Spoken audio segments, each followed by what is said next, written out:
여러분 반갑습니다. 온라인 국어과외 독보적 국어 TV입니다. 오늘은 수능 특강 적용학습 현대시 1강 한용운의 거짓 이별에 대해서 한번 배워보겠습니다. 이 시의 화자는 이별한 님을 향해 변함없는 사랑과 기다림 이런 걸 노래하고 있는데요. 화자는 님과의 이별을 거짓 이별 이렇게 이야기하고 있습니다. 객관적으로는 이별을 한 상황인데 그걸 주관적인 의지로 좀 극복해 보려고 하는 그런 태도를 보여준다고 볼 수 있는데요. 본문을 한번 같이 읽어보도록 하겠습니다. 당신과 나와 이별한 때가 언제인지 아십니까? 가령 우리가 좋을 대로 말하는 것과 같이 거짓 이별이라 할지라도 나의 입술이 당신의 입술에 닿지 못하는 것은 사실입니다.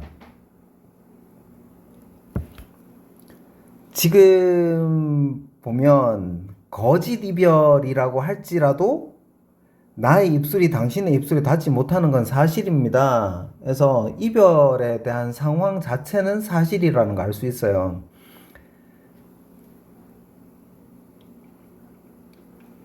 근데 이 화자는 거짓 이별이라고 이야기하고 있는데 거짓 이별이라고 이야기하는 이유는 다시 만날 거기 때문이겠죠.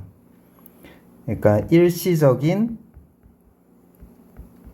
이별 상태이기 때문에 거짓 이별이다, 진짜 이별한 건 아니다, 이렇게 주관적으로 생각을 하고 있는 겁니다. 그러면서 나의 입술이 당신의 입술에 닿지 못하는 것은 사실입니다 해서 이별 상황에 대한 안타까움을 드러내고 있습니다.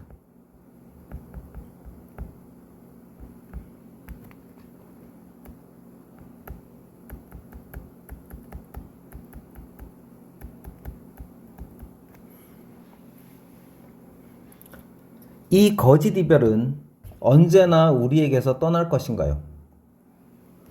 이 거짓 이별이 빨리 끝나기를 바라는 거죠. 한마디로 재회를 소망하는 겁니다. 한 해, 두 해 가는 것이 얼마 아니 된다고 할 수가 없습니다. 거짓 이별 상태기는 하지만 한 해, 두 해 지나가는 게 너무 안타깝다는 거죠. 시들어가는 두 볼의 도화가 무정한 봄바람에 몇 번이나 스쳐서 낙화가 될까요? 도화는 복숭아꽃이죠. 낙화는 꽃이 지는 거고. 그러면 이 꽃이라고 하는 걸 젊음의 아름다움 이렇게 본다면 그 꽃이 나중에 진다고 하는 거는 나이 들어서 늙음 이런 걸 나타낸다고 볼 수 있습니다. 그러니까 여기서 도화는 아름다운 젊은 모습, 낙화는 늙음을 나타낸다고 볼 수 있는데 거짓 이별 상태기는 하지만 세월이 자꾸 지나가서 내가 나이가 들게 되면 이 외모도 좀 안 좋아지고 마음도 좀 달라질 수도 있으니까 그러니까 지금 안타까워하고 있는 겁니다.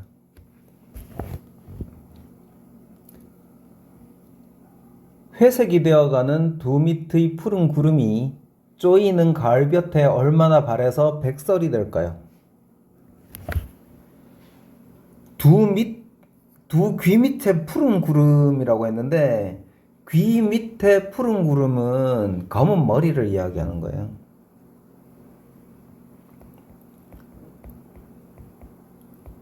이것도 역시 젊음을 말한다고 볼 수 있어요. 나중에 가을볕에 얼마나 바래서 백설이 될까요? 라고 했는데 백설은 백발. 역시 늙음을 나타냅니다.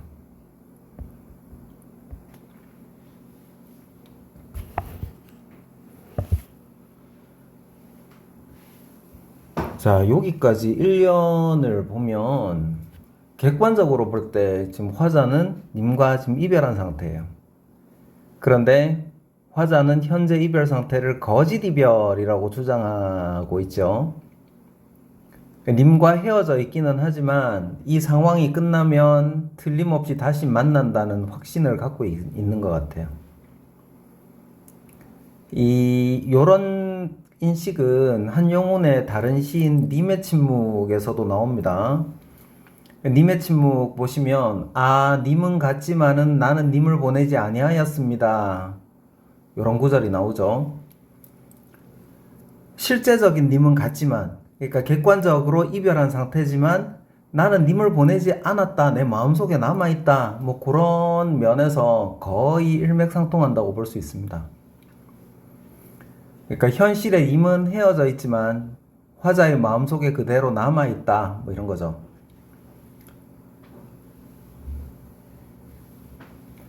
그리고 이 시에서 보면 나의 입술이 당신의 입술에 닿지 못하는 것은 사실입니다. 그래서 이별을 엄연한 사실로 받아들이고 있다는 면도 님은 같지만 하고 통한다고 볼 수 있는 거죠.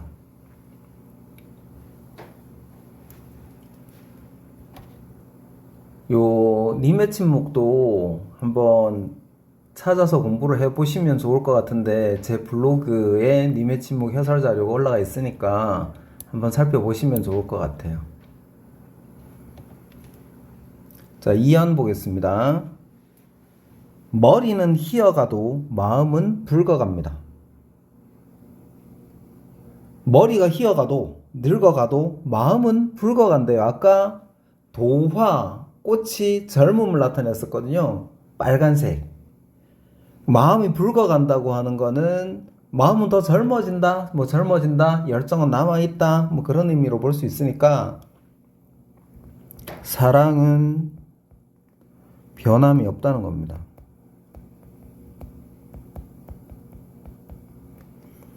피는 식어가도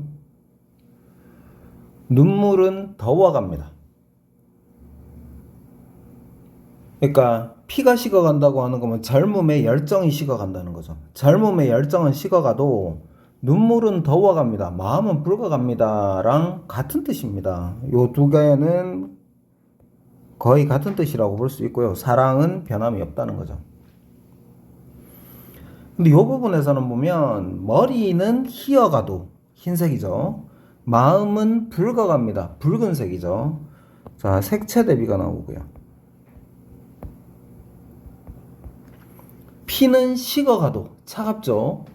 눈물은 더워갑니다. 뜨겁죠. 그래서 요거는 촉각적 이미지를 대비하고 있는 부분입니다. 그래서 감각적인 이미지를 대비해서 사랑이 변함이 없다는 걸 드러내고 있는 부분입니다. 사랑의 언덕엔 사태가 나도 산사태, 눈사태, 사랑의 언덕이 온전하게 이렇게 있으면은 완전한 상태일 텐데 그 사랑의 언덕이 산사태가 났어요. 무너졌죠. 그럼 지금 이별 상황을 이야기하는 거라고 볼 수 있겠죠.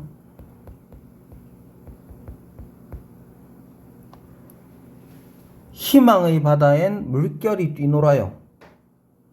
희망은 있다는 겁니다. 그래서 현재 상황은 이별한 상황이지만 저 희망의 바다에 물결이 뛰놀고 있으니까 희망은 있다는 거예요.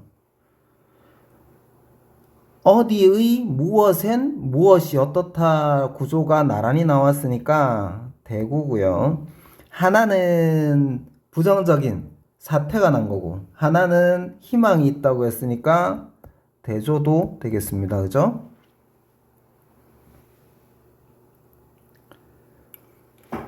이른바 거짓 이별이 언제든지 우리에게서 떠날 줄만은 알아요. 우린 다시 만날 거예요. 재회를 확신하는 거죠. 그러나 한 손으로 이별을 가지고 가는 날은 또 한 손으로 죽음을 가지고 와요. 이 구절이 해석하기가 가장 어려운 부분인 것 같은데 재회를 확신하고 있지만 만약에 이별의 날이 온다면 한 손에 그 이별을 가지고 있으면 다른 한 손에는 죽음을 가지고 온다라는 건 이게 이별을 하게 되면 그 이별은 곧 화자의 죽음을 의미한다라는 겁니다. 그래서 그 이별은 절대로 할 수 없다라는 의미로 재회를 간절하게 바라는 그런 마음으로 볼 수 있습니다.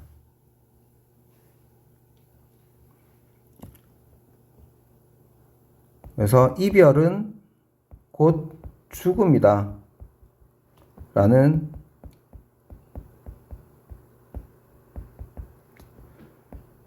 간절한 사랑의 마음을 표현한 거라고 볼 수 있어요.